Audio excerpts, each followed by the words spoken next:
Well, comparative literature offered me something that wasn't given by English, I think. I mean, I took English in secondary school and in college, but there was always something lacking.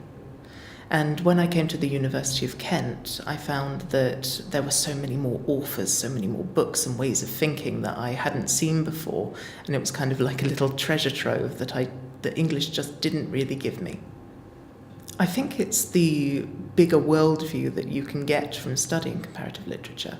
You're keyed into a whole new way of thinking about books as a part of a whole rather than separating them into English or foreign literature. You get an overlook of authors, times and places that you wouldn't often see elsewhere or you wouldn't get to know, but actually have quite a lot of value behind them.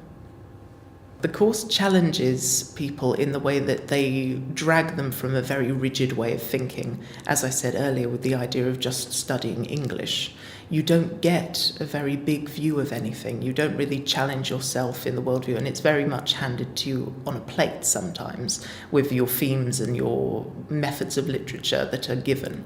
With comparative literature, you get to actually, well, in the name, compare. So you get to see things from multitudes of time and also compare them.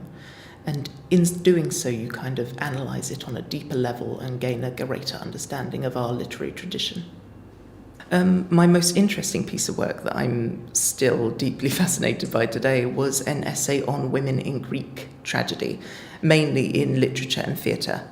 And it was interesting in the way that it was an exploration into two very specific ways Greek society viewed women. They were either plotting, maniacal, witch-like figures or pious, docile, housewife kind of figures. And my argument was how that transitions to our modern day when interpreting their theatre. So I've read a lot of work such as Seneca's Medea or Sophocles' Agamemnon, which focused on witch women, brutal she-wolf-like figures, which really were the core part of my essay. I cannot praise the library enough. It's got such a wide variety of texts and academic materials that you can use to construct your essay, and I cannot stress enough the fact that you should be borrowing books. Students, of course, have the pressure on them to buy and buy and buy all of the books for their seminars, but the library has a very well-stocked resource of them. So if you're ever lacking a text, it's best to go there. And the library system of booking out computers is easy. Even if you have a broken laptop, you can go and rent one, or you can use the computer rooms.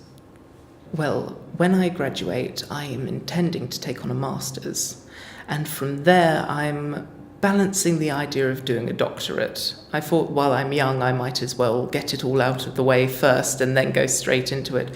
But one part of me really wants to sign up and get my teaching degree and go into teaching.